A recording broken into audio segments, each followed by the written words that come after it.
Magandang araw mga kaibigan. Bigyan natin ng reaction opinion itong post ni Mr. J. Sonza. Tungkol ito sa palagi daw nababaha na bahay o residence ni General Torre sa Davao. Ito ang dahilan bakit palaging nababaha.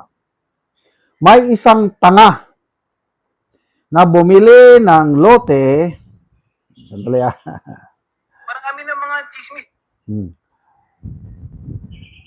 May isang tanga na bumili ng lote o house and lot sa isang swampy and catch basin area sa Barangay Talumo, Davao City, malapit sa bunganga ng ilog at dagat.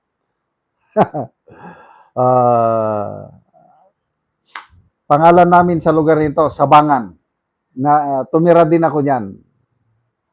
Yung bunganga ng dagat at saka yung end ng river, ang Burayan River sa amin eh. Tapos yung dagat na, South China Sea, yan, tumira ako dyan. Natural, kapag nagkaroon ng flash floods galing sa bundok, talagang lulubog yung bahay niya. General pang naturingan, hindi naman nagsagawa ng due diligence bago bumili ng ari-arian. Tapos, gagawa ka pa ng political statement with matching photo releases. Maawa sana ako sa iyong sinapit, pero tingin ko, Toto Nick,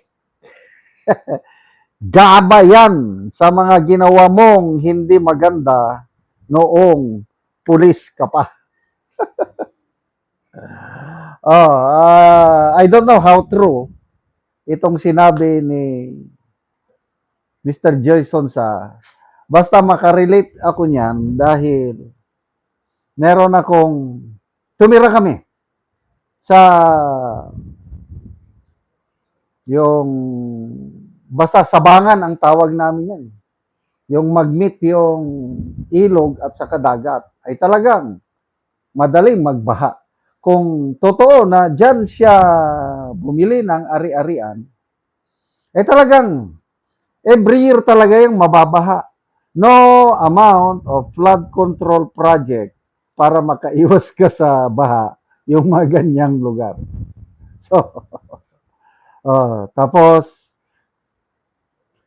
may photo release pa. O sige, ayaw doon niyang gawing politika, kaya lang, maganda nga at nag-post si Mr. Jason sa na ganito pala. Sana sasagutin ito ni General Torre. Kasi kung doon siya bumili sa mga lugar na yung mas mataas, hindi naman siguro mabaha. Kasi depende sa lugar talaga yan. Example, na marami akong residents dito sa Mindanao. Tatanungin, saan ang bahay mo? Sabi ko, depende. Kasi sa buong military service ko, kung saan ako madistino, magpatayo ako ng maliit lang na bahay. Mga kubo-kubo lang. Eh, address ko na rin yun eh. Kaya marami akong bahay. Kahit saan ako magpuntang lugar dito sa Mindanao, basta na-assign ako, may bahay ako. Ang pinaka-the best nga bahay sa akin is yung may bahay kami na sa New Leyte Prosperidad, Agusan del Sur. Kapitan pa ako noon. Barong-barong talaga, bahay kubo. Doon kami tumira ng mga 3 years. At nandun, buhay pa yung kubo-kubo namin doon. So, hindi naman kami nababaha. Bakit? Kasama yan sa tinitignan namin yung baha. Kailangan hindi mabaha. O ito ngayon, itong location ng bahay ko, kasi bahay ko ito, mataas na lugar ito. Pag nag-ulan, buhos ang ulan pababa, di ligtas kami. Ganyan man lang yan. Kaya lang kung gusto nyong palabasin na hindi maganda ang governance sa Davao, lalo na sa flood control, nang dahil lang sa photo release na yan, nagkakamali kayo. Dahil hindi nyo maluluko ang taga Davao City. Oh, hinihimok ngayon itong si General Torre na tatakbo daw siyang mayor. O sige, subukan nila. Si General Torre na ba naipanganak na makakapatumba sa leadership ng Duterte sa Davao? Excuse me. Hindi nga kaya ng mga Nograles. O, tingnan nyo nung election last year. Ilang percentage? I think 95% ang boto ni Tatay Digong. Partida yan nakakulong pa siya sa ICC. 95.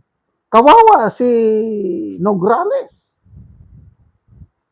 So, overwhelming o landslide ang panalo ng mga Duterte sa Davao City sa lahat ng posisyon.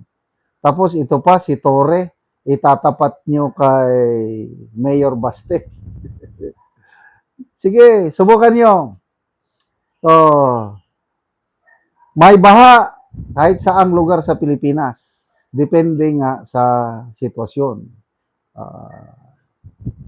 Cagayan de Oro, konting ulan lang, bumabaha na. Saan ba itong bago lang sa Socsargen, Maguindanao, grabe ring baha. Metro Manila, bumabaha. Lawag City, Ilocos Norte, bumabaha. Kaya nga importante sa atin yung flood control projects na naging sentro na ng magtatagtong taon na, 2024, ipinagmayabang ng Pangulo, flood control projects. Last year, mahiya naman kayo. O ano naman kayang sasabihin niya tungkol sa flood control ngayon? Nakakahiya kami. Salamat mga kaibigan sa inyong pagsubaybay sa channel na ito. Nakakatulong kayo ng malaki sa tribong talandig ng Bukidnon dahil ang income natin sa channel na ito is pantulong sa tribo.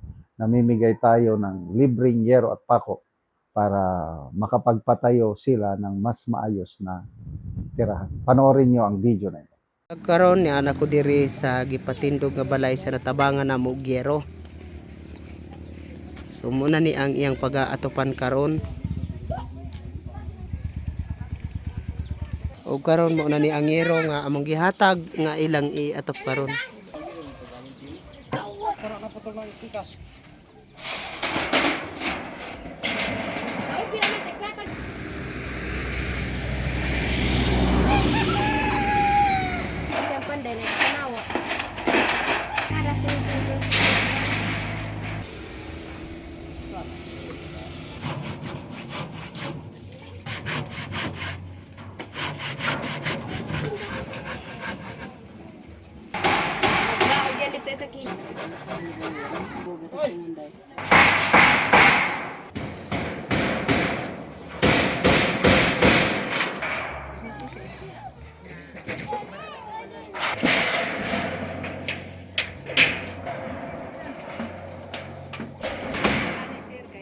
Tiyo. Kopya kayo. Puro yun ako.